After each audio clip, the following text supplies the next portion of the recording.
এত শেষ করে বাড়িতে এসে দেখে মা জায়নামাজে বসে কান্নাকাটি করতেছে আল্লাহ তাআলার কাছে। তো জিজ্ঞেস করতেছে, মা তুমি কেন কান্নাকাটি করো? বলে, বাবা আমি তো চেয়েছিলাম যে তোমাকে হাফেজ বানাবো, হাফেজ হয়েছো, আলেম বানাবো, কিন্তু এমন রোগে আমি আক্রান্ত হয়েছি, হয়তো দুনিয়ার বুকে আর বেঁচে থাকতে পারবো না। তোমাকে কিছু উপার্জন টাকা পয়সা দিলাম, তুমি কষ্ট করে লেখাপড়া করে আলেম হয়েও, যদিও আলেম না হতে পারো। সম্মানিত উপস্থিতি, সর্বপ্রথম আল্লাহ তাআলার দরবারে লাখ কোটি শুকরিয়া যে আল্লাহ পাক রব্বুল আলামিন দুনিয়ার ফিতনা ফাসাদ থেকে ফারিগ করে ইসলামী একটা মহা সম্মেলনের ভিতরে আমাদেরকে একত্রিত করেছেন। সেই জন্য সকলে বলি আলহামদুলিল্লাহ। আল্লাহ পাক রব্বুল আলামিনের কাছে ফেরেশতা যায় বলতেছে যে কিশাবতলী দারুল কোরআন মাদ্রাসার পক্ষ থেকে যে তাফসীরুল কোরআনের মাহফিলের আয়োজন করা হয়েছে, এই যে আপনারা এখানে বসে আছেন, আপনাদের চতুর্পাশে ফেরেশতারা দাঁড়ায় রয়েছে। আল্লাহ তাআলা বলতেছে ফেরেশতা ওইখানে কিসের আলোচনা হইতেছে? ফেরেশতা বলবে যে ওখানে কোরআন ও হাদিসের আলোচনা হইতেছে। আল্লাহ বলবে, ফেরেশতা তোমরা সাক্ষী রাখো, এই সমস্ত স্থানে যারা কোরআনের কথা হাদিসের কথা শোনার জন্য যারা অপেক্ষা করতেছেন তাদের নামগুলো রেখে রাখো, হাসরের ময়দানে খুঁজে খুঁজে তাদেরকে জান্নাত দিয়ে দেব। সুবহানাল্লাহ। আপনারা বলেন এখানে কি জন্য আসছেন? টাকার জন্য আসছেন? একটু কথা বলবেন। টাকার জন্য আসছেন? পয়সার জন্য আসছেন?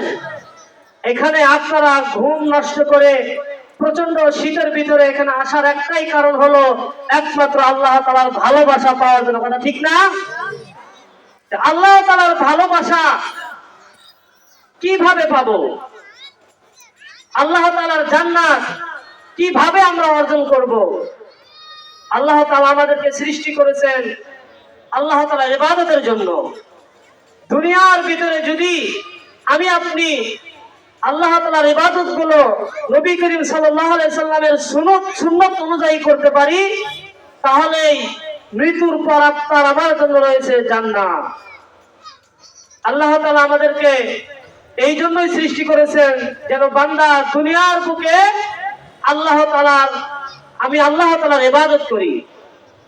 এই জন্য আল্লাহ তাআলা সৃষ্টি করেছেন। এবং বান্দা যে আল্লাহ তাআলার ইবাদত গুলো করব, কোথা থেকে শিখবে? এই জন্য যুগে যুগে নবী রাসূলগণ পাঠিয়েছেন। নবী রাসূলগণের উপর আল্লাহ তাআলা আসমানি কিতাব দিয়েছেন। ওই কিতাব অনুযায়ী নবী রাসূলগণ তার উম্মতদেরকে শিক্ষা দিয়েছেন। তেমনি ভাবে আপনার আমার নবী হলো হযরত মুহাম্মদ মুস্তাফা সাল্লাল্লাহু আলাইহি সাল্লাম। তিনার উপর এমন একটা কিতাব দান করেছেন যেই কিতাবের নাম হচ্ছে আল কোরআন। আর আজকের তাফসীরুল কোরআন মাহফিলের উদ্দেশ্যটা হলো এই মাদ্রাসার ছাত্র ছাত্রীদের হেফজ শেষ করেছে, তাদেরকে পাগড়ি প্রদান করব।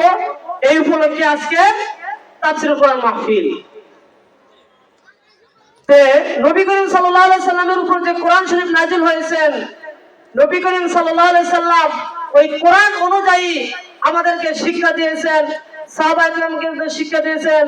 তার ধারাবাহিকতায় আমরা ইসলাম পেয়েছি, আল্লাহ তাআলাকে চিনতে পেরেছি, অথবা আল্লাহ তাআলাকে চেনার মাধ্যম খুঁজে পেয়েছি।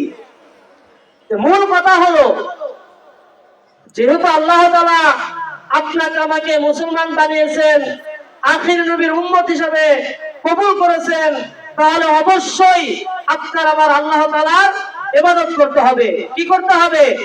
ইবাদত করতে হবে। কেমন ইবাদত করতে হবে? যেমন ইবাদত সাহাবায়ে কেরাম করেছেন, আল্লাহর ওলিরা করেছেন, এরকম ভাবে আমাদের ইবাদত করতে হবে। আল্লাহ পাক রব্বুল আলামিন যে কোরআন শরীফটা নাযিল করেছেন, এই কোরআনের দামটা কেমন? যে কোরআনের আইন মানলে আপনি জান্নাতি হয়ে যাবেন, যদি কোরআনের আইন না মানেন তাহলে জাহান্নামী হয়ে যাবেন। কোরআনের দামটা এমন দাম এই কোরআনের সাথে যার ভালোবাসা, যার সম্পর্ক থাকবে, তার দাম, তার সম্মান কোরআনের মতোই হয়ে যায়। সুবহানাল্লাহ। যেমন আপনি নিজেই পার্থক্য করে দেখুন, আপনার গায়ে যদি জুব্বা থাকে, পাঞ্জাবি থাকে, মাথায় টুপি থাকে, আপনার সম্মান কেমন বাড়ে।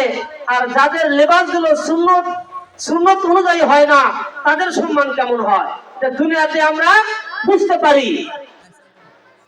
কোরআন শরীফ যেভাবে আমরা সম্মান করি, এই কোরআন শরীফ যে রেহালের উপর রেখে আমরা তেলাওয়াত করি, কোরআনের মতোই কিন্তু রেহালকে আমরা সম্মান করি।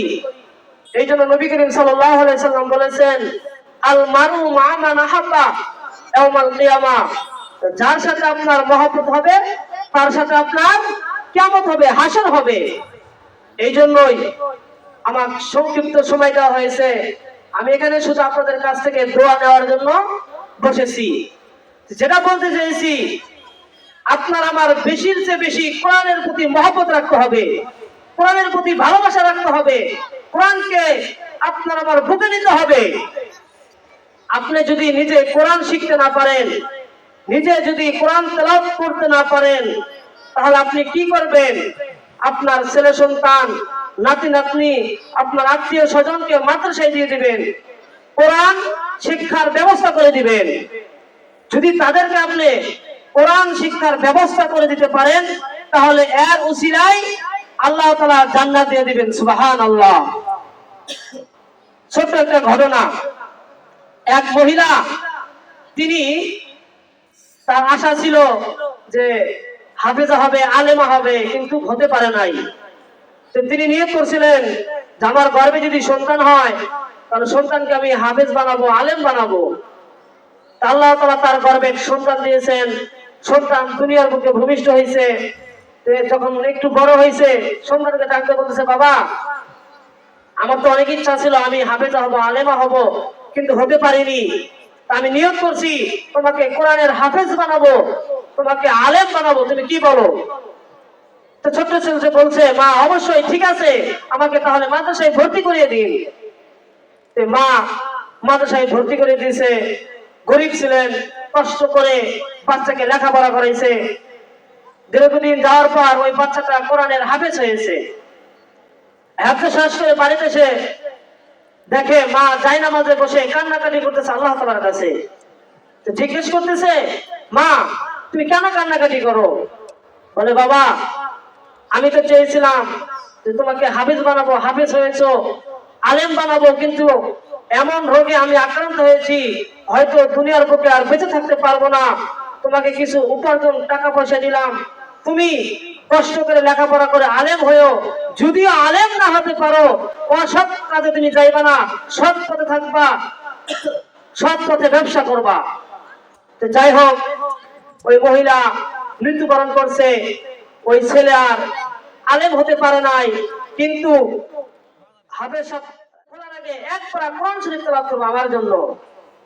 সন্তান তাই করে, প্রতিদিন দোকান খোলার আগে একবার কোরআন শরীফ তেলাওয়াত করে তার মায়ের জন্য দোয়া করে। সুবহানাল্লাহ। তো ওই জামানার আল্লাহর ওলি স্বপ্নের মাধ্যমে তিনি দেখতেছে যে বিশাল বড় একটা বাজার বইছে। ওই বাজারের ভিতরে কিছু মানুষ এরকম ব্যাগ নিয়ে যায়, কেউ খালি ব্যাগ ঘুরে নিয়ে আসতেছে, আবার কেউ ব্যাগ ভর্তি কি যেন নিয়ে আসতেছে হাসি খুশি হয়ে।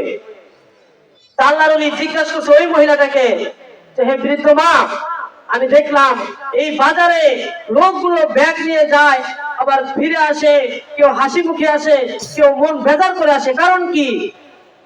তাহলে শোনেন, এটা কিন্তু দুনিয়ার বাজার না, এটা হলো আখিরাতের বাজার। এইখানে প্রতিদিন সপ্তাহে একদিন হাট বসে।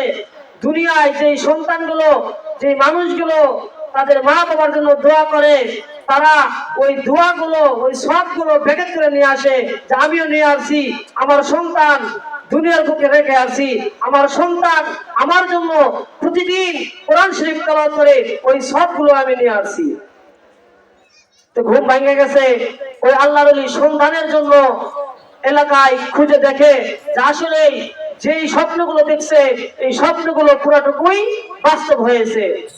তাহলে আর মানে বোঝা গেল যে আপনার আমার সন্তানকে যদি প্রাথমিক শিক্ষাটা আমরা কোরআনের শিক্ষাটা দিতে পারি, তাহলে অবশ্যই আপনার আমার মৃত্যুর পর আপনার আমার জন্য কি করবে? দোয়া করবে। আপনার আমার জন্য দোয়া করবে, কোরআন শরীফ তেলাওয়াত করে আপনার আমার জন্য দোয়া করবে। তাই অবশ্যই আপনার আমার সন্তানকে কোথায় দিতে হবে? প্রাথমিক শিক্ষার জন্য মাদ্রাসায় দিতে হবে। কিন্তু আমরা এমন এক জামানার ভিতরে বসবাস করি, এমন এক অবস্থাতে আমরা থাকি, আমরা এমন হয়ে গেছি, আমাদের ঈমানটা এমন হয়ে গেছে, আমরা কোরআনকে তো ভালোবাসা দূরের কথা, কোরআনকে মহব্বত করার দূরের কথা, কোরআনকে তো ভালোবাসি না, মহব্বত করি না। যারা কোরআনকে ভালোবাসে মহব্বত করে তাদেরকেও মহব্বত করি না, ভালোবাসি না। আমরা এমন মুসলমান হয়েছি ভাই, দিন ইসলাম মাদ্রাসাগুলো বন্ধ করার জন্য আপ্রাণ চেষ্টা করে যায়। আমরা এমন মুসলমান হয়েছি যেইখানে কোরআনের মাহফিল হয়, যেইখানে কোরআনের আবাস হয়, যেইখানে কোরআনের আবাদ হয়, যেখান থেকে কোরআনের হাফেজ হবে, আলেম হবে, এবং তিনি প্রতিষ্ঠান যেই সমস্ত নাস্তিক বেঈমান গুলো বন্ধ করার জন্য চেষ্টা করব। আমি বলতে চাই, এই ইসলামের বাতি, ইসলামের লাইট, এই কোরআনের বাতি, কোরআনের লাইট আপনার আমার হাতে নয়, এটা কোরআনের দায়িত্ব আমার আল্লাহ তাআলা নিয়েছেন। তাই আমরা যারা এদের বিপক্ষে যাই, বিরোধিতা করি, এখনো সময় আছে, সবকিছু ভুলে আমরা আল্লাহ তাআলার রাস্তায় ফিরে আসি। সম্মানিত উপস্থিতি, সময় নেই। আমার সর্বশেষ কথা হলো, আল্লাহ তাআলা যেন আমাদের প্রত্যেকের সন্তানকে প্রাথমিক শিক্ষাটা কোরআনের শিক্ষা দিতে পারি। সকলে রাজি আছেন ইনশাআল্লাহ? আল্লাহ পাক রব্বুল আলামিন আমাদের সবাইকে আল্লাহ তাআলার রাস্তার জন্য কবুল করুক।